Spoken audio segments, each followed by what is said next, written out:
right now. So did it just kind of a spur of the moment, a little bit early this week because, well, we got the holidays going and all that. So hang on, let me get my computer back going here so I can see comments as they come in. All right, so again, did it a little bit early this week. Usually we're here on Thursday evenings at 7 o'clock Central, but tonight it's Wednesday evening, 7 o'clock Central because, well, had the holiday last week. I didn't make a live broadcast. We got the holiday this week. Actually, tomorrow's not a holiday, but, it's New Year's Eve. And anyway, you guys get the idea. So I figured we'll get on here and do a live broadcast tonight. So getting into things, well, before I do, let me just say that I want to get through the normal disclaimers I normally get through. And that is, just be polite to everybody is all I ask. This is pretty much an Ask Me Anything session. You guys just ask me questions. I do my best to respond to the comments that come in on the live chat. And try to respond to every one of those. So don't spam us with comments. Give me time to answer them. Give me time to get to them. I left my closet door open back there. You can see the mess in my pantry. I just realized. But oh well, we're okay with that. What else was I going to say about that? Again, be polite. Be family friendly. We don't want to have to boot anybody out. So we'll get into it right now. We've only got one comment here. This is from Brian McFlynn that says, "Hey Chris, can't stay, but when you're live, I designed a 3D printed set of quail rails for the Nurture Right 360. Do you have that one?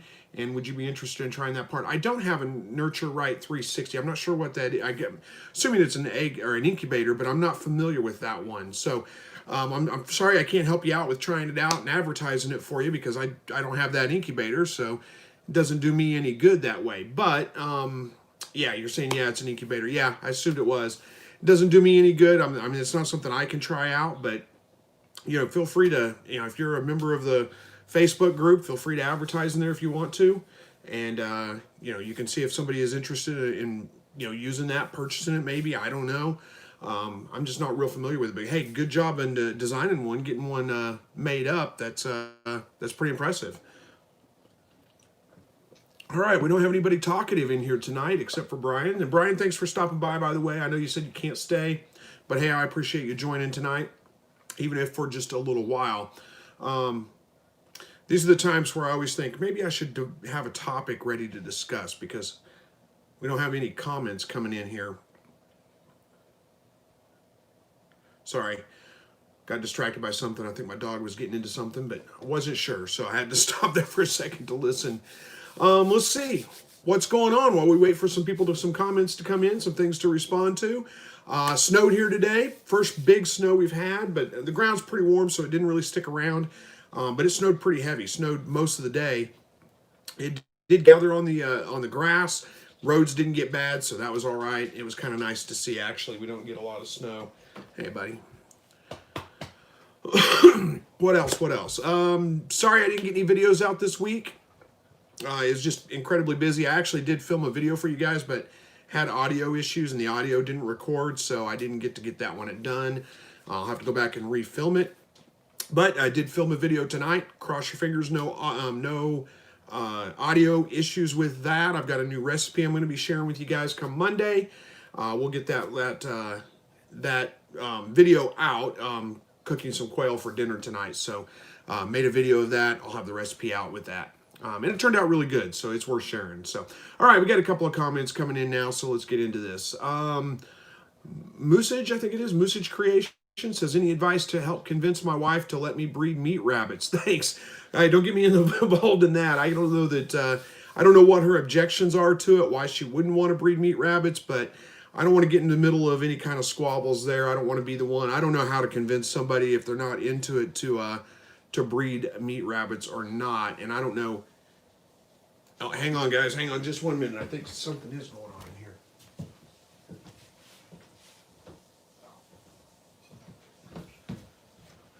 Never mind. We're all good. Sorry. All right. Yeah, I don't know what you can convince her with. If you're a gardener, you could convince her maybe with, that you can use the manure for fertilizer. It's a really good fertilizer, so they kind of give you multi-purpose, so to speak. If she's never tried rabbit, you might try to find, somebody that breeds meat rabbits where you can buy one that you can cook for dinner. Pick out a pretty good recipe for them, and then, maybe that'll help convince her. I don't know. I don't know the best way to do that. I'm sorry. I wish I had advice for you, but I don't think I do. So, Hey, Finn says, hey to you, Finn. Good to see you. Shell Bell says, what kind of quail disease should I be aware of? Haven't dealt with any yet. Just wondering if there are any common issues. I haven't had any issues with disease in my quail. I mean, there are a few diseases that, quail can get, like Merrick's disease, I think is one of them. Coccidiosis is probably one that I would say is not real common, but as far as common illnesses, it's not really a disease, it's a parasite, but it kind of acts like a disease. So I don't know of any that I would, caution you to be aware of or anything that you would have to keep your eyes out for. There really, it's probably not a big concern. I've never had an issue with disease that I know of. I mean, I've had some birds die unexpectedly, but one or two here or there just out of the blue, that's not really a sign of disease. So I don't know that there's any that I would be really worried about. All right, Finn wants to know, do I know anything about button quail? Well, a little bit. I mean, they're tiny little birds. I'm not sure what you're wanting to know, but can they live outside? You live in Ireland. They should be fine to live outside. Give them a good windbreak. Make sure they have a shelter to get out of the wind and out of the weather and those kinds of things. And they should be okay. I don't know. I'd have to look up and see. I'm assuming they're just like most other quail, and they're pretty cold hardy, and they're going to be fine in the weather. But I couldn't give you the specifics on them. I've never actually raised them myself. RNK Homestead says, hey Chris, Junction City, Oregon here. We got into quail because of you, and now we're going to try meat rabbits this year. Awesome. Well, congratulations on your new birds and your new rabbits coming up. Hopefully all goes well with that. Robert says, I was feeding my rabbits and one started running around in circles in the cage. That it just passed out and didn't move. I didn't think I startled it because I was standing there for a few minutes. Yeah, that's strange. I don't think I've ever had that happen. It ran around in circles in the cage and then just passed out. Rabbits can get startled and, they can have some pretty bad reactions when they do get startled. But like you said, I wouldn't think that just, standing there for a few minutes to feed the rabbit would startle it. Not enough to make it run around the cage like that, pass out. I don't know what would cause that, honestly. That's kind of a weird experience. I think I'd just watch the rabbit for a little while, make sure it's okay. If that's something that kind of continues to happen on a regular basis, it may be, it may be bad genes. Maybe it's just got some kind of inbreeding. It could have poor eyesight, especially if it's an all-white rabbit, with red eyes. Sometimes they do have bad eyesight. What you may want to look for there is something we call scanning, where the rabbit's just kind of looking side to side. And that's where they're trying to get their, trying to see what's going on. There's bad eyesight's not uncommon in all pure white rabbits. It's a fairly common thing, and that may be something that's happening with that rabbit. That's my only guess right off the top of my head. I'm not sure what else could cause that. But Rod says, hey Chris, from your experience, what grows out faster, purebred New Zealand's or purebred Californians? Honestly, excuse me. It's not really specific to the breed. Sorry, let me grab a drink here real quick. I wouldn't say that the growth rate is specific to the breed. It's more because you can get New Zealand whites, purebred New Zealand whites that grow out incredibly fast, but then you can get purebred New Zealand whites that grow out really slow. Same thing with Californians. It's not really specific to the breed. It's more specific to the genetics of those specific rabbits. So I can't give you an answer on that. My advice, though, is if you have the choice and if you're not planning on breeding and keeping your babies as future breeders, then get one of each, a purebred New Zealand and a purebred California, and breed them together. That hybrid vigor really does make a difference, and I think you probably get your best growth rate, your best feed to meat ratio, or feed to weight ratio when you do crossbreed purebred rabbits. But if you can get really good bloodlines from either one of those, you're not going to go wrong. But again, I wouldn't say either one of them grows faster than the other just based on the breed. If you get good breeding stock Californias, they're going to grow out just as fast as good breeding stock New Zealands and vice versa. So you can't go wrong with either one of them. Robert says, could the bunny have been sleeping with its eyes open and I did startle it? It did recover, but took several minutes. Yeah, that could be the case. I don't know. G. Michael says your question was... Oh, I'll get to that in just a second, G. Michael. I'm sorry. Where were we at here? Robert. Okay, sorry, Robert. Yeah, that could be the case. It could be. I don't know if I've ever seen a rabbit sleep with its eyes open, but I guess it's possible. Again, I would look for maybe like eye issues, like maybe it can't see very well. That could be an issue with it, or who knows? It could have just been a fluke thing, and it may never happen again. Unless it does, I don't know that I'd worry about it too much. Sometimes I think we get all wrapped up in things, and then, it just never, nothing ever occurs from it, so it's no big deal. It's just a one-off weird thing that happened. All right. Sorry, G. Michael, I did skip your question, didn't I? You said, hope you had a great Christmas. Do you have any new videos or collabs you're working on? Yeah, I'm always working on new videos and new video ideas. I run into these issues sometimes where I'm like, I have no idea what I should be doing, my next video on, and I guess you could call it video creator's block. I have a hard time sometimes coming up with new video topics, but yeah, I'm always working on new videos. I don't have any collabs in the work right now with anybody. I'm not against it. I'm open to that. I don't have anything in the works for that right now. Things have been kind of crazy and kind of busy, so it's been a little bit of a struggle for me to get videos out and to be responding to comments on a regular basis. But I'm working on it. I'm going to get better at it. So, all right. Lamongi says, hello, my friend. Greetings from Brazil. I'm surprised that my rabbits don't bother with rats getting into their cage at night. I'm removing all food at night and replacing in the morning. So I think what you're saying is you're surprised that you're not getting rats in your cage.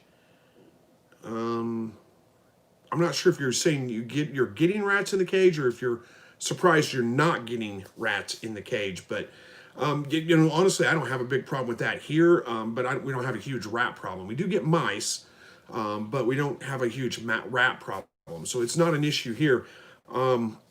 If rats are a big issue in your area, then yeah, that's probably a good idea. Remove all the food at night. But honestly, if you feed your rabbits in the morning, they should pretty much be cleaning up all their pellets by night. Maybe not every last one of them, but for the most part, getting them all cleaned up. Hey, looky there. There's a super chat from Hunter Smith. Give me a $4.99 super chat. Thank you so much, Hunter. I appreciate that. Lamongi, I'm not sure if I can, really help with that much. I would say if you have a problem with rats getting into your cages, I would invest in some good rat traps, bait them up with some peanut butter.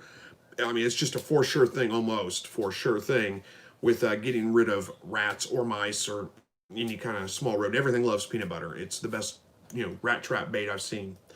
All right. Qasim, I think it's Qasim. Hopefully I'm pronouncing that right. Says, hey, Chris, I want to upgrade my rabbit cage. Can I use 1 inch by 1 inch 12 gauge mesh wire? And do I need to add baby saver wire if I'm using 1 inch by 1 inch? Yeah, you need to add baby saver wire. I wouldn't use that for the floor of the cage. That's a little bit big spacing for the floor of the cage. 12 gauge mesh, let's see. Yeah, 12 gauge is pretty good, but I think I would use something else for the floor. You could use that for the walls and the ceiling of the cage if you wanted to. But yes, you do need to add some baby saver wire around the bottom of it. About, I don't know, 4 inches high. That's probably about 3 inches. About 3 inches high, something like that would probably be plenty. All right. Hopefully that answers that question for you. AM says, can Lionhead rabbit wool be used as yarn? I don't know, honestly, on Lionhead rabbits. I know that there are rabbits that you can use their fur very much like wool. But I don't know that I've ever heard of Lionhead rabbit fur being used as yarn.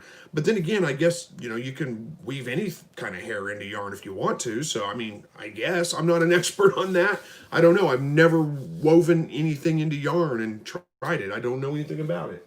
It's my tripod and my camera behind me. I kept seeing it in the background. Kept wondering what that was sticking out the top of my head.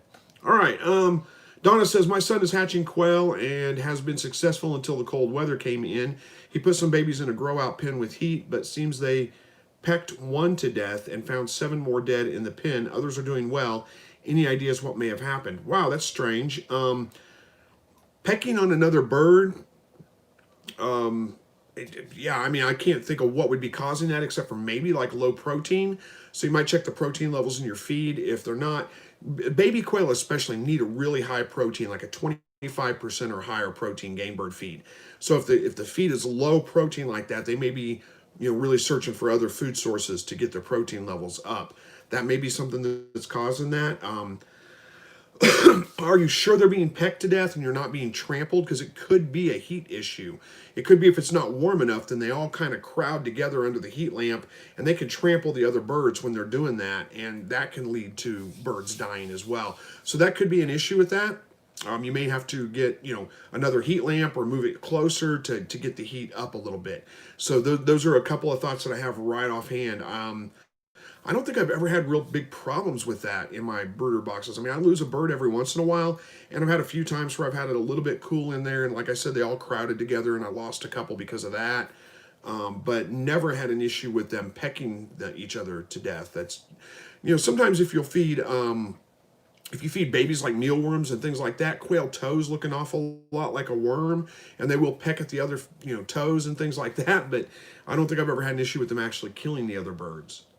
All right, Ellen Loves Music says, I'm hatching 18 quail and hope for a good hatch rate, but I just candled and only are getting maybe 5 to 7. Well, I don't know if I would rely completely on that. First of all, I'm sorry if that's the case. You're only getting 5 to 7. That is a pretty poor hatch rate. I've got a whole video series on storing and hatching eggs, so you might go watch that if you need some advice on it. It's a little bit too much for me to go through in detail on this live broadcast. We'd be here for a while just going through that. But you can go watch that series. You can go find it. If you go to my homepage on YouTube, there's a playlist for storing and hatching eggs. And there's all these videos in there, walks you through the entire process. So, if you're having a hard time with it, you can check that out and see. It could be that your eggs are not fertile. It could be, there could be a number of different reasons. But when you say you candled them and they're not, you only got 5 to 7, unless it depends on when you're candling them too. You really don't want to candle them. I don't even candle my eggs until I go into lockdown, and then I don't even always candle them. Sometimes I do, sometimes I don't. But you only want to, at that point, the ones that are, my goodness, I'm doing bad. I just saw a comment. I skipped a question. I'll get to it in a second, Logan. I'm sorry. I'm getting bad at that tonight, apparently. That light up like a light bulb, that just glow completely clear. Those would be the only ones you would throw out. If they're dark and you can't see much in there, or it's hard to see, just take a chance. Try to incubate them. It's incredibly hard to candle quail eggs. They're very dark. It's hard to see through them. So, there may be something. You may try that and see. All right. Logan. Max, hush. You don't need out. Hush. Sorry. The dog thinks he wants out to go chase something, but it's all muddy out there. He's going to track mud through the house if I let him out. So, all right, where are we at here with Logan?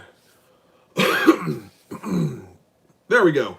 Do you know if bird grit can be replaced by anything? If so, what? I don't feed my birds grit at all. The only time you should need to feed grit would be if you're feeding them something other than like a commercial quail feed.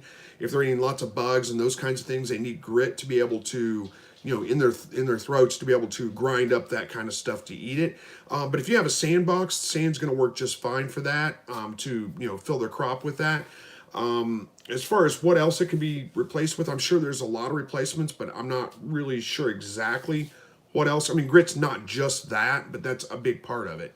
So, sand or any of those kinds of things are going to work fine for them to, store in their crop to help grind up food, any of that kind of, it's going to work just fine. So hopefully that answers that for you. All right. Gary B says, good evening to everyone. Good evening to you, Gary.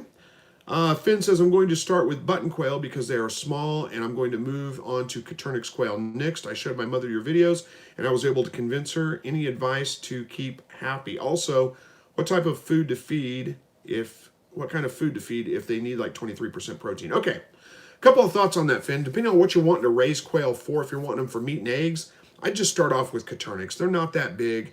You're not going to get much out of your button quail. If you start off with button quail, you're not going to get, really good egg production out of them. They're going to be finicky, harder to raise than your Caturnix quail are. Caturnix quail are just easier all the way around, and you get your egg and your meat production out of it. You don't have to start off real big. You can start off with a small flock, only 6 birds, maybe 1 male and 5 hens, and then you can expand from there. But I would just start with the Caturnix if it was me. As far as what kind of feed to feed them, look for a game bird starter. If you can't find game bird starter, you might look for a turkey starter. Turkey starter is very similar to game bird starter. Just look at the ingredients list. Even if you can find a chick starter, like a chicken starter, you might be able to find that'll meet the requirements. It just needs to have about 23, like you said, 23 to or higher percent protein, and what else was it? Oh, and the calcium requirements need to be about 1.5 to 2%. You don't really need any more calcium than that. And that's it. So if you can find that in a chick feed, turkey starter, any of those kinds of things, any of them will work. So you can use those. Hopefully that answers it. And you check with your feed stores, even if they don't carry it in stock, they might be able to get it for you. It may be something that's available. They just don't have a high demand for it. So, I get my higher percent rabbit feed that way. I like a 19% rabbit pellet. My feed store carries a 16%. They don't carry a 19%, but they can get it. When they order in, they just order a bag in for me and I come by and pick it up. It doesn't cost them anything extra. It just comes in on the normal order. But I had to ask them about that. It wasn't something that was like readily available, if that makes sense. All right. All right. Garrett says, do you have any tips on getting things sorted out when it comes to farming and homesteading and small quail and rabbit? Wow, that's a broad question, Gary. I'm not sure. It's kind of hard for me to say. I don't know your situation. As far as things started on, I don't know that I can answer that one for you. It depends on your situation, where you're at. What kinds of setups you already have. The thing I would say is, pick one thing, start with that, get it going before you go into the other. You don't want to jump in too far, get in over your head and do everything at once. I know it's kind of like you want to do it all, but I would say start slow. Start slow, work your way up. Start with housing. Make sure you have cages in place and everything in place for them before you ever get your first animals, because that's always the hard part. You don't want to get animals and be scrambling to get cages put together for them and all those kinds of things. And the caging is the most expensive part anyway. So, get all that stuff set up for them, then get your animals, put them in there, get one going before you move on to the next one. That's probably my best advice to you, is go a little bit slow. Don't go as fast as you want to go. I know I've been guilty of those kinds of things before in my life. I get into something, I just want to get going, and I just jump in, and it can get overwhelming. So that would be my best advice for you. Other than that, I'm not sure I can give you much other specific advice on it. All right, Pierre says, God bless Chris, loving the fashion today. How was your Christmas with the grandkids? Well, thank you. And it says, what can we expect from your channel in 2021? Love the content. Well, thank you so much. I appreciate that. And excuse me, I think somebody else asked about my Christmas. Christmas was great. It was good. I would say not as good as normal. Just for some reason, I don't know why. It was just, we had a little bit smaller gathering than we normally do. My grandkids didn't come over on Christmas Day. They came over on the weekend. So when they came over, it was just me and my wife and them, and which is okay, but it wasn't the same as like Christmas Day when everybody's there, everybody's opening presents and all those kinds of things. Had a loss in the family today. My uncle passed away, unfortunately. It wasn't a big surprise. I mean, it was kind of knew it was coming. Just a little bit of a surprise at how quickly it happened. So, prayers for my family for that, I would appreciate. But he was suffering a little. So he's a Christian, so he's in a better place now. Anyway, sorry, I don't want to bring everybody down. What was I going to say about that? So Christmas, all in all, was good. Just a little bit different than normal. Thank you. If you like the fashion today, this is my work shirt, one of my work shirts. I just got off work and did that today. As far as what to expect from the channel in 2021, I don't know it yet. I'm trying to work on getting a little bit more consistent with my videos again. Trying to work on maybe, expanding the channel out a little bit so that, I do both. Right now I've been primarily, for the longest time, focused on just instructional videos, in a sense of, here's how to take care of rabbits, here's how to take care of quail, and I'm going to still do those kinds of things because I know that's what you guys are looking for, especially you guys that are new to the channel. I've pretty much covered every topic already, but I know that, you're still looking for some of that advice as we, go in. So I'll still do those videos as well, but I'm working on trying to get better at more of the kind of, life, I don't know, I guess you call them vlog video type things where, I just share life with you guys, a little bit of my story, who we are, and, those kinds of things. Because I think, I feel a connection to you guys, and I hopefully want to be able to, deepen that connection so that we can, I don't know, it sounded kind of corny now, but anyway, you get the idea, hopefully. I don't know how that's going to play out yet. That's not necessarily my strong suit, but I'm working on it. So Owen says, hi, how you doing? I'm doing well, Owen. Thank you very much. I appreciate that. Hunter says, got 36 quail, thanks to you. Bud, looking to get a lot more. Love it so much. Working on a stacking cage in my barn now, and the wife loves the meat. Always a plus. Well, fantastic. I am glad to hear that, and congratulations on all your new birds, too. Jason says, what's up, Chris? Finally got to catch the live. It's my birthday, so I chose to shop early today. Or I closed the shop early today. Well, happy birthday to you. I'm glad you got to make it. I don't usually do this on Wednesday evenings, but I didn't get to do one last week. I'm not going to be available tomorrow evening, so I wanted to get a video out for you guys tonight, and I figured let's just do a live broadcast. All right. Joe says, Chris, I'm going to start raising quail real soon. Is a Coturnix Brown a good breed to start with? Central Mississippi area. Yep, Coturnix. Yeah, go with Jumbo Browns if you can. Jumbo meat makers, Jumbo Pharaohs, go with the wild brown type. And to me, that's the absolute best you're going to get. As far if you want egg and meat production, you don't get any better than that. My experience has been, and why I like the brown colors a lot better, they do tend to be, in my experience, less aggressive than some of the other birds. I always had aggression problems when I had any other type of bird. You know, the whites, the tuxedos, Italians, any of those kinds of things, had aggression problems with them. I don't have hardly any aggression problems with my browns. Plus, the biggest benefit, though, is you can just look at them and tell that's a rooster, that's a hen, and just by looking at them. And that's very, very convenient. So they're great producers. You can't go wrong with them. That's what I would go with for sure. All right. Ava says, let's see, my baby rabbit just had three. Oh, hey, my rabbit just had 3 dead babies, and she's a first-time mom. Is that normal? I wouldn't say that's normal, but it's not abnormal for them to have problems with their first litter. 3, that's pretty low litter count. But again, first-time mom, just take it with stride. Just try again. She's probably going to do much better the next time.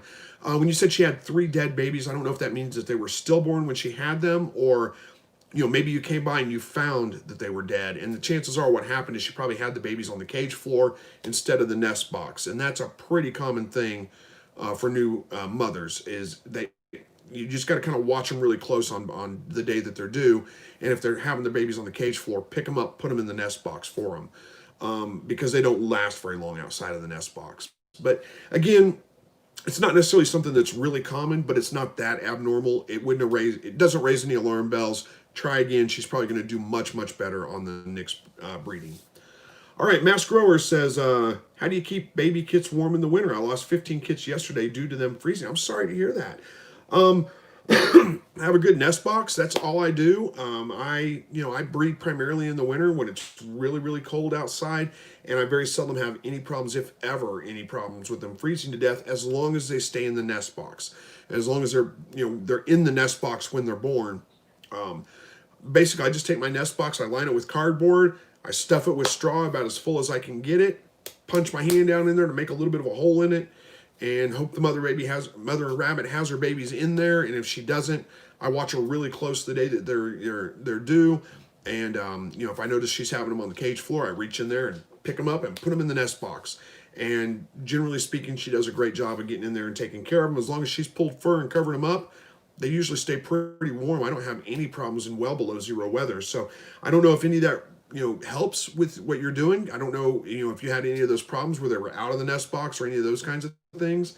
If you're really concerned about it, you can shelve the babies, which means you would bring them in, like bring the nest box in at night, put it on a shelf somewhere, and then in the morning take it out, let her feed, and then bring it back in so that it's in a warm environment in the house and she's still getting a chance to feed them, if that makes sense. So a little bit more to it than that, but it's not that much. I mean, you take them out a couple of times a day to let the mother feed them, and then bring them in the rest of the time. You could do that. But sorry that happened to you. I'm not sure. Again, hopefully those tips helped a little bit. I don't know if any of that applied or not. All right, right side says bad mom. I'm not sure what that's in reference to, but probably the 3 dead babies. But maybe not. I mean, like I said, it could be just first-time mom things. All right, let me grab a drink here real quick. All right, Nizam says, hopefully I said your name right, said, good night. What age can you use a male to breed? It depends a little bit on what breed they are. So if you're talking about like the standard meat rabbits, New Zealand whites, Californias, silver foxes, any of those kinds of what you would consider large breeds, about 10-pound average, adult weight, they're usually going to be ready to breed at about 6 months. Some rabbits a little bit sooner, but I wouldn't try. I'd give them 6 months.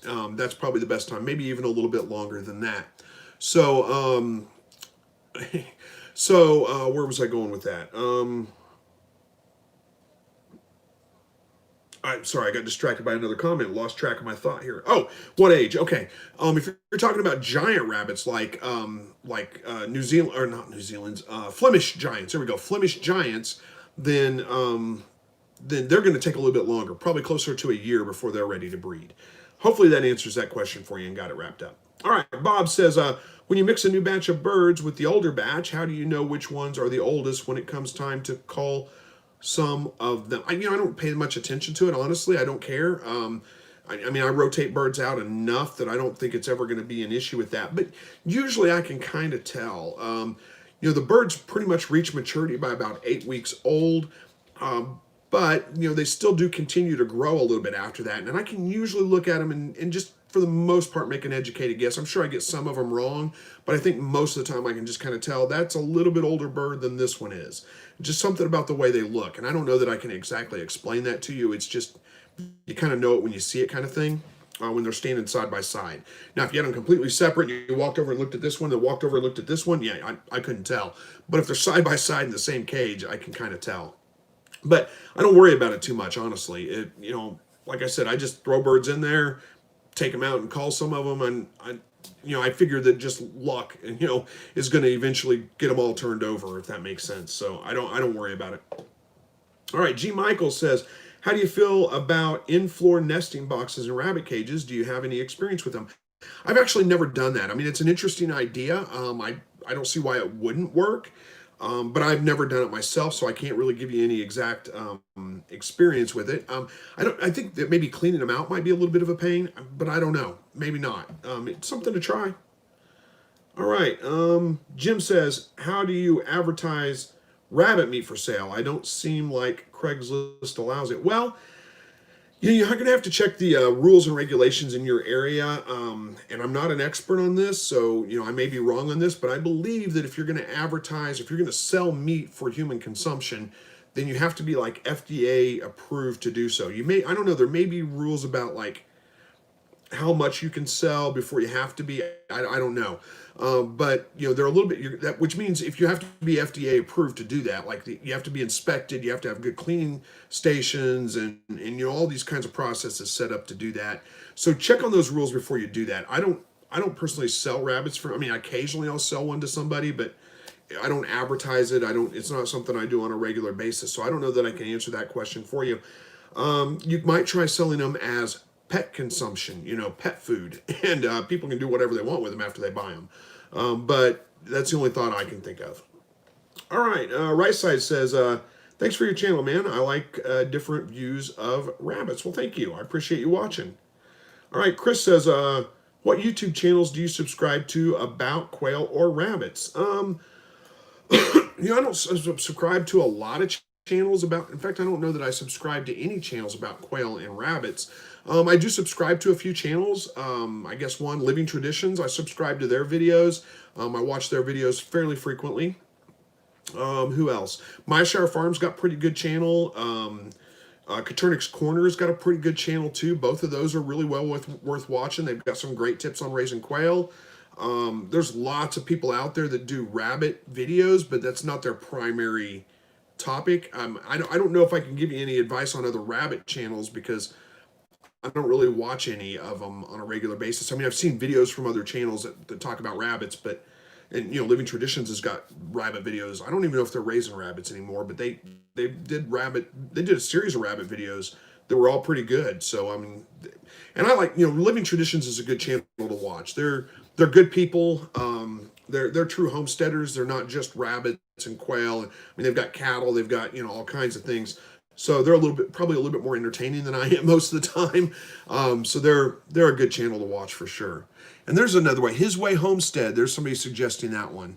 So I don't know. I mean, the stuff I've been watching on YouTube lately has been more. I've been watching a lot of photography videos lately, so I'm kind of wrapped up in those. Just kind of. Well, you guys saw my video probably a couple of weeks ago where I went out and tried to get pictures of eagles. It didn't work out. They weren't cooperating very well. But photography is one of my hobbies, so I go through different phases where I watch different things on YouTube, and lately it's been photography stuff. All right, Passion 63 says, can I use eggs for eating and hatching? They have been on ware milling medicated feed for a while. May I ask what brand of feed do you use? Thanks for all you do. Okay, so what you're saying is, can you eat or hatch the eggs from birds that have been fed medicated feed? You should be fine with that. Um, I know there's a lot of people out there that will say, well, don't eat them. And my initial response whenever I first, like medicated feed, I thought, yeah, you shouldn't eat it. But after some research, there is no evidence that the medicated feed, and what medicated feed is not really, it's not like an antibiotic or any of those kinds of things that they're feeding them. It's a thiamine blocker, basically. And it's to stop coccidiosis, the parasite that causes that, or that parasite. Anyway, it's to prevent that in young birds and young. It's got it for rabbits, you got it for all kinds young animals. Anyways, to prevent that in young animals.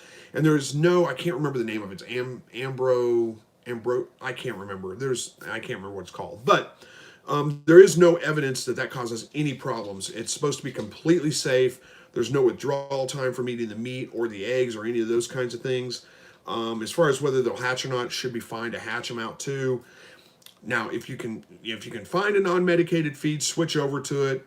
Then you don't have to worry about it at all. But if that's all you can get, you should be okay. All the science says it's fine. So, all right. Yeah, here. Logan says, I skipped your question. I think I went back and got that, though, Logan. So, again, sorry about that. If I didn't, ask it again, and I will get to it. Patty says, question, I just paired up 4 sets of my largest quail to try to get fertile eggs out of them. They average around 15 ounces each. Is that typical for jumbo browns? That's a pretty good size egg. I would say that's fairly normal for jumbo size quail eggs. Maybe a little bit on the large side, but not. That's a good size. So yeah, you should be happy with that. All right. Qasim says, hey, is it okay to keep female and male bunny in the same cage when she is pregnant? No, I wouldn't do that. In fact, I don't think it's a good idea to keep rabbits in the same cage anytime. I think that they're solitary animals. Rabbits don't herd up like other animals do. They're more of they live on their own. They come together for breeding, and that's it. So I wouldn't especially remove the male when the female's pregnant for a couple of reasons. One, you don't want her to get pregnant immediately after she had her babies, and that could very well happen if the male's there all the time. The other one is females can get pretty territorial with their cage, especially when they have babies, and there's a good chance that she's going to fight that male and can do quite a bit of damage to him. So I think it's a good idea to separate them out. All right. Hello to you, Norway Farm. And Finn says, I want button quail for pets. Okay. Just to get used to caring for them, then Coturnix for eggs. Hey, nothing wrong with that. I'm not saying you shouldn't get button quail. I was just going to say, if you plan on getting them to kind of start off and get used to and then transitioning to Coturnix, you might as well just start off with Coturnix. But hey, if you want some pet button quail, do it. There's nothing wrong with that at all. All right, Chateau says, Chateau, I'm not sure if I got it right, but anyway. My rabbit head is tilted to the side and I separated it from my doe. What is wrong and what to do? Well, sounds like what you're talking about is something similar to wryneck in birds and things. So there could be a vitamin deficiency or something like that, or it could be an ear infection. Check his ears and see if he's got scabs building up inside his ears.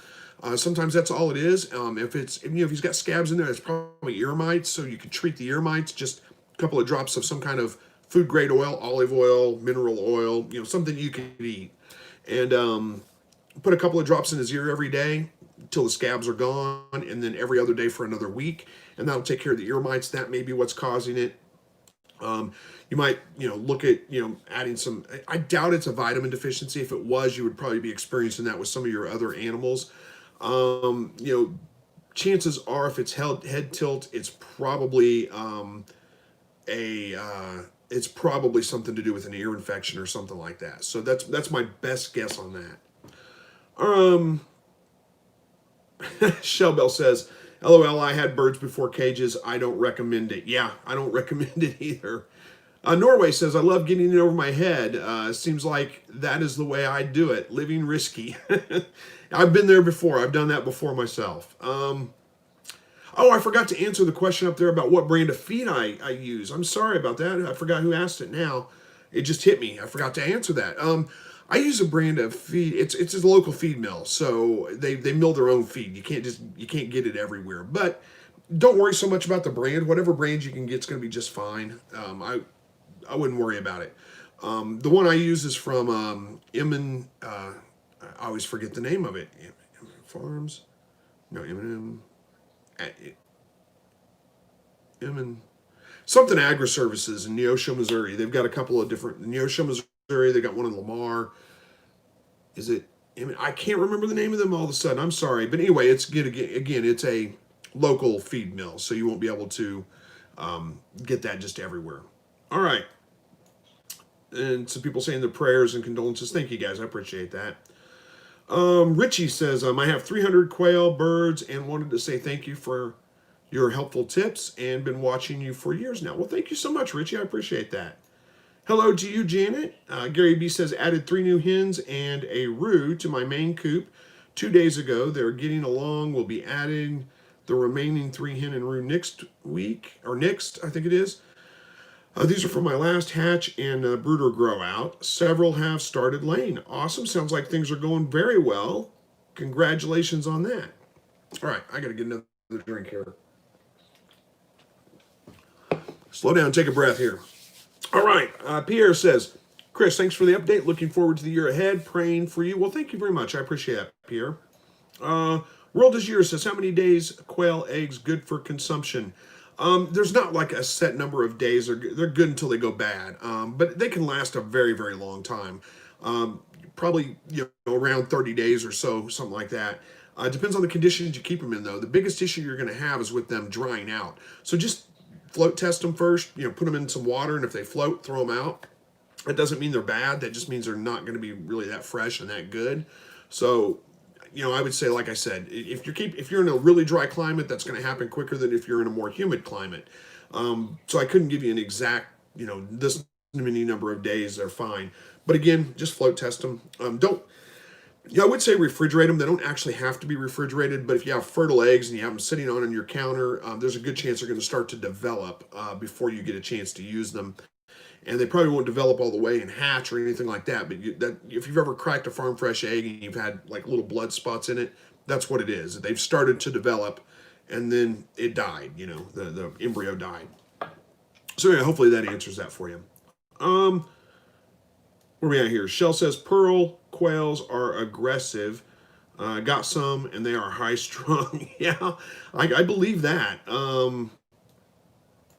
Yeah, I believe that. Like I've said, any bird that I've had other than my standard brown colors, I've always had aggression problems with them. So Gary B says, happy birthday to Jason. Ava says, I don't really care about quantity. I care about health and quality. What are we talking about, Ava? I forgot. I'm sorry. I'm sorry I lost track, but that's, it sounds logical, so good. All right, Gabriel says, great channel. Thanks for all the good info, Chris. Merry Christmas and Happy New Year to y'all. Well, thank you, Gabriel. And Merry Christmas to you and Happy New Year as well. Josh says, hey, Chris, Merry Christmas and Happy New Year. We had a first-time mom that had 10 on the cage, and we saved 7, but down to 5, just about a week old now. Oh, I'm sorry you've lost that many of them, but you're still first-time mom with 10 babies, and she's still keeping 5 of them alive. Chances are she's going to have a great second run whenever you breed her again. Jessica says, hello from Cassville, Missouri. That's not far at all from me. That is where my aunt and uncle are from. So, and my cousin actually is from there as well. So I was there just a couple of weeks ago. All right, Kevin says, Flin Flon, Manitoba in the house. Sorry I'm late. We don't keep attendance. It's okay. All right, we got 15 minutes left. We're doing great on time. All right, where were we? Sillamore. Y'all hit the thumbs up for Chris. Negative 60 in here, but 60 in here, but only 17 thumbs ups. Come on, he devotes his time for us. Show some love. Well, thank you, Sillamore. I appreciate that. Josh says, I do have the drop-down nest boxes for whoever was asking.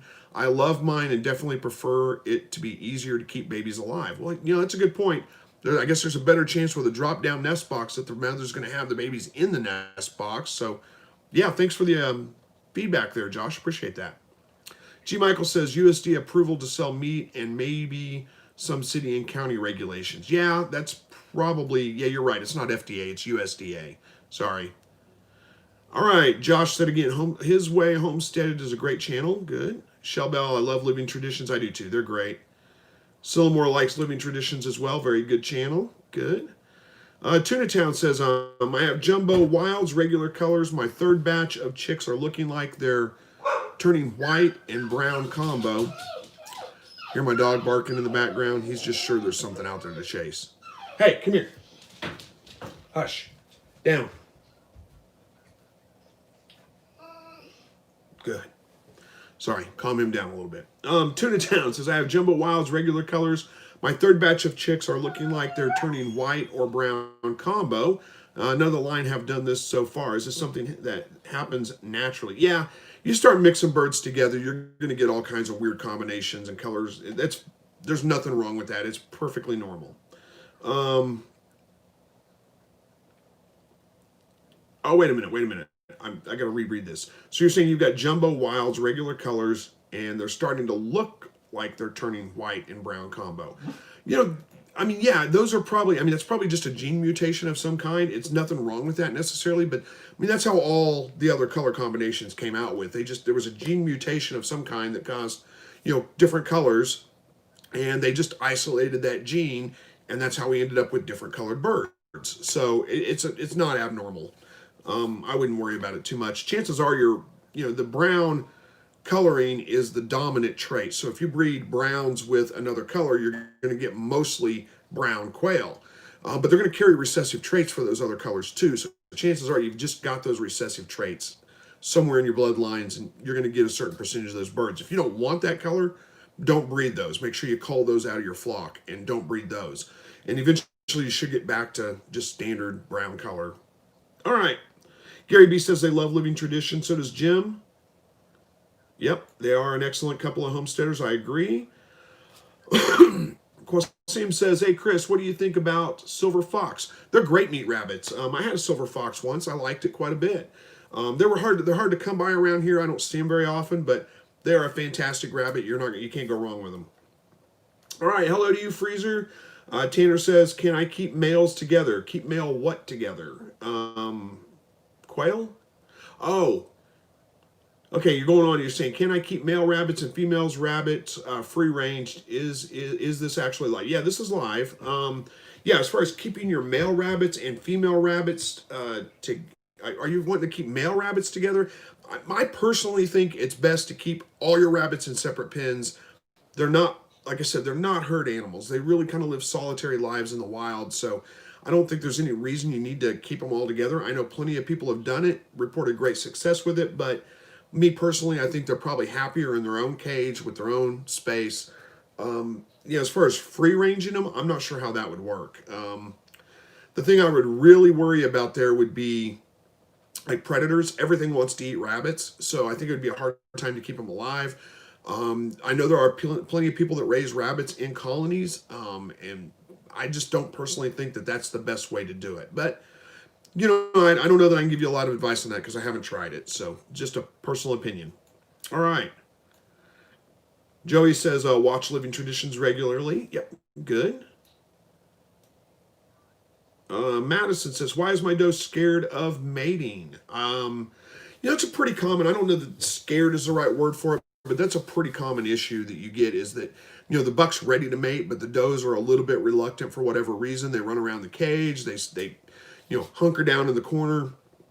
They don't lift for the buck. It's a pretty common issue that you run into with a lot of does.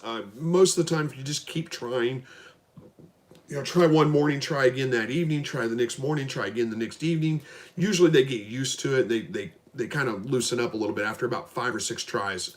If that doesn't work, some people really swear by, put them in a pet carrier, put them in your car, drive around the block a couple of times, bring them back, take them out of the pet carrier and put them in with the buck.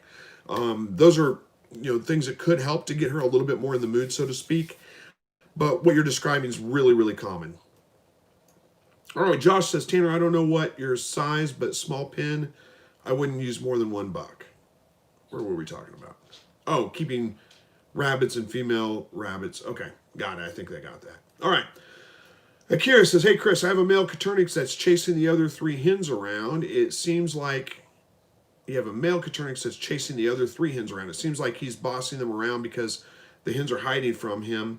Why would he be doing this in the winter time? Well, it depends on a couple of things. If you have light on them, so if they're getting 14 hours a day of light because maybe you're providing some kind of light to keep them laying eggs, well, that keeps the roosters in breeding mode too. They're going to want to be breeding during that time frame. And three hens, that's really a little bit. I always like to keep 4 to 5 hens for every rooster, because otherwise you do run into that, especially if the rooster is young. If he's just come of age, think of him as like a teenager. He's just got hormones rushing through his body, and that's why he's doing that. It's breeding behavior is what it is. So, chances are he'll calm down pretty quick. Give him a little while. He should calm down. Or if you need to, reduce the amount of light that he's getting. That'll get him out of breeding mode. Get it down to like 8 hours a day, and he should calm down after that too. All right, Josh says, we don't free range, but I know buck fight fairly close. Okay. Yeah, so yeah, you could end up with, you're right. Yeah, MFA. There we go. Sorry, I got distracted by the next comment. I'll get to that. Thank you, Marie. Appreciate that. Yeah, John, you're right. Yeah, you could end up, if you're trying to house rabbits together, you could definitely end up with fighting because, again, they do need their own space. Anyway, I think we've talked about that enough. Yes, MFA Agri Services. That's it. Thank you, Marie. I get tongue-tied sometimes or get, just locked up and can't think of something. Yeah, MFA Agri Services in Neosho. They've got an office in Lamar, maybe somewhere else. I don't know. But they're a local feed mill. They mill their own feed, so it's not available everywhere. All right. Garrett says, thanks for telling me where you get your feed. I live in Webb City, and I was looking for a place to get my feed. Yeah, that's a great one. If you're looking for, that's where I get my quail feed. Now, I don't get my rabbit feed from there. If you live in Webb City, Turkey Creek Feed on 20th Street in Joplin. It's like 20th and Prigmore. That's a great feed store for rabbit feed. They also sell quail feed there, but it's a little bit higher. It's like $16 a bag, and I can get it at MFA for $13. So I drive down to MFA and get quail feed there, my game bird starter, and I buy just like 4 or 5 bags at a time, so I don't have to go there all the time. But anyway, that's where you can get them. All right. Rod says, hi from Ontario, Canada. Hello to you. Kasami says, I've never had issues with my pearls. Is that, good. I'm glad. I know some people don't have issues with them, but my experience, and I never had pearls, so I can't speak to specifically that. But my experience with any quail other than the browns is I always had problems with some aggression. But anyway, Tanner says, I have a whole acre that I use for only rabbits. I haven't seen anything bad going on, but just wanted to know if it was okay. Well, hey, if you've got a whole acre, that's a lot of area. So yeah, that's probably okay. That's basically that you're giving them their own space. And you may have several rabbits out there, but they're not caged together in a small area. So that's a little bit different, I think. And if you're having success with that, don't change it just because I said I don't think it's a great idea. I'm not telling you that it's not going to work at all, but those would be the things I'd worry about. And to me personally, I can't free range rabbits. I've got a fox that's coming around still trying to get my birds. He would definitely go after rabbits. So it just doesn't work here. But I'm not telling you not to do it. Go for it. If it's working well for you, keep doing it. All right. Happy New Year to you, Maxim. Hello to you, Boris. There's a... Whoa! Max, hush. Come here. Come. Hush. Hush. Sorry. Dog's getting all excited. Probably the fox out there. He wants to go out and chase it off. All right. How are we doing on time here? About 6 minutes left. We're good. All right, Jeremiah says, where do you get quail from? I've been looking, but can't really find any. And wherever you do get them, do they sell hatching quail? There's a couple of different ways you can get quail. If you want to get live birds, your best bet is to look on Craigslist. Look for people selling them in your area. That's the best bet. You don't really want to order live quail and get them shipped to you. They just don't do well shipping. Now, what you can do is order eggs in. If you're fairly experienced with hatching and you feel pretty confident with the process of hatching eggs, then you can order eggs in. I would suggest Kansas City Quail Farms or My Shire Farm. Both of those are great suppliers, and you should be able you'll be able to get great results from them. But so those are a couple of places that I would suggest. And if you live close to one of those places, then you might be able to contact them and see like if you can go pick up live birds on locally instead of having them shipped. That would be an option as well.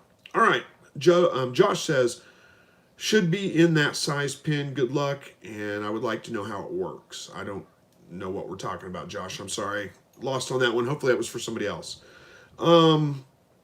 G. Michael says, do you ever feed raw rabbit to your dog? I have an active pit bull who could use the extra protein. I don't feed live rabbit or raw rabbit to my dog. I mean, I have pieces of it here and there. Like if I'm cooking, I'm cutting it up and I drop a piece on the floor. Well, anything that hits the floor is pretty much his. So he gets to come and clean it up. I always feel sorry for people that don't have dogs that can't, they have to pick up their own food off the floor when they drop it. My dog cleans it up way better than I ever would. But no, I don't feed it to him. I know there are groups out there you might look into for raw feeding. And I know that lots of people raise rabbit for that purpose right there. So it's probably fine to do. I don't see why not. All right. Maxim says, Happy New Year from Southern Ontario Cap. And then, oops, I'm not sure what else that meant. But anyway, Happy New Year to you too. Yeah. A couple of people talking to each other. I'm going to skip those. Madison says, hey, Chris, why do you think my doe runs away from my buck? I think we answered that one already. I don't know who was asking that about their doe being... That was you. I think I already got that answered for you, Madison. Refuse the Bunny says, you can buy quail hatching eggs at My Shire Farm. Yep, they're a good supplier. John says, you can feed raw rabbits to dogs, no problems. Yep, you can, absolutely. Refuse the Bunny says, they have a lot of colors. I don't know what that means or who we're talking about. Yeah, happy to you. Happy New Year from Southern Ontario from Maxim. Happy New Year to you too, Maxim. Where are we at here? All right, Madison. Hey, Chris. Okay, we got that again. Skipping that. There we go. Pete. Pete's Worldwide Reptiles. Do you have to worry about clipping your rabbit's nails? And how long have you been doing quail or rabbit? Okay. I don't ever clip my rabbit's nails. I know it's something that a lot of people do. I don't do it. I don't ever find it necessary to do. They have some pretty long nails, so it wouldn't be a terrible idea to do it, but I don't worry about it, and I've never had a problem with it. As far as how long I've been doing rabbits and quail, a long time. Let's see. I raised some rabbits when I was a kid, and then got out of it for a while and got back into it, and that's been... I don't know, going on 10 years now, I think, that I got back into rabbits. And then quail, I don't know, 7, 8 years, something like that. I don't know exactly how long. It's been a while. Pierre says, Chris, what's your top tips for getting a smooth shave on the head? I use a razor, and I don't know, a shave. Yeah, I get a fairly close shave most of the time. Let's see what else. Cremo shaving cream is great. It's in a tube. You squeeze it out. It's like a concentrate thing. Works really, really well. So that would be a good suggestion for you too. And use hot water when you shave. I shave in the shower because I got nice hot water there all the time instead of the sink. I don't know. That's about it. Refuse wants to know if I can do a video on clipping nails. Maybe I will. That's a topic I have not talked about. I don't ever really clip my rabbit's nails, but, anyway, we'll see. Pete says, how do you tell when your rabbits are butcher weight? I just kind of look at them and, yeah, they're plenty big enough to butcher. I mean, generally what I'm looking for is about 5 pounds. They're probably closer to like 4.5 most of the time. You can weigh them out if you're want to know what a good sized butcher weight rabbit is and get a feel for it, but I've been doing it for a while and I pretty much got a feel for it. I can just look at them and tell that rabbit's about ready, about the size that we want to process. Garrett says, I believe Kevin and Sarah are selling their silver fox babies at Living Traditions. Interesting. I may have to look into that, but I don't necessarily want these silver foxes right now. I'm looking for Tamuks. That's what I'm looking for right now. All right, Pete's World says, is rabbit meat tougher at 12 weeks rather than 8? Not really. I mean, it gets tougher as they get older, but not that little bit of difference. That's not that big a deal. What you're looking for is to try to process before they hit sexual maturity. That's when the meat starts to get a little bit tougher.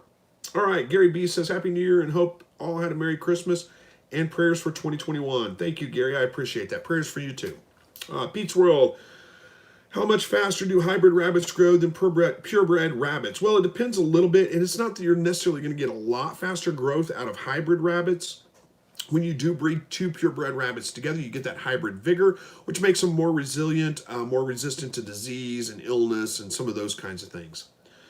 All right, and again, it depends on the genetics of the parents as to how fast they're going to grow. So it's a hard question to answer. Rick says, I have a huge number of flying ants around the manure under my hutch. Is this normal? I don't think that's normal.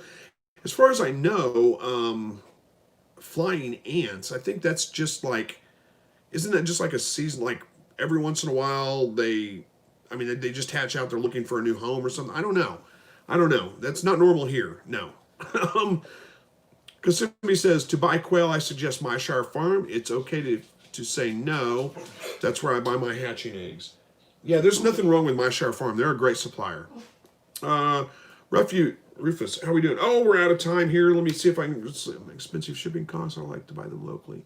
Yeah, shipping costs are going to be expensive, unfortunately. If you can buy them locally, that's even better.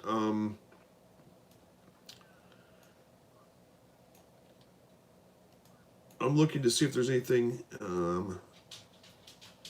All right, I think I've got to. I got to wrap this one up.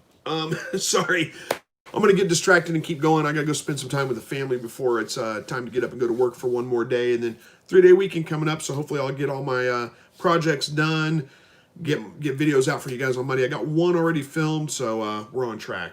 So anyway, thank you guys for joining me tonight. Appreciate that, and we'll hopefully see you guys again next week. We'll be back on track with normal Thursday broadcast, barring any kind of things that come up and keep me from doing a broadcast. Who knows? Something may. So anyway, thanks again for joining tonight, guys. I appreciate that. God bless each and every one of you, and we will see you guys next time. Take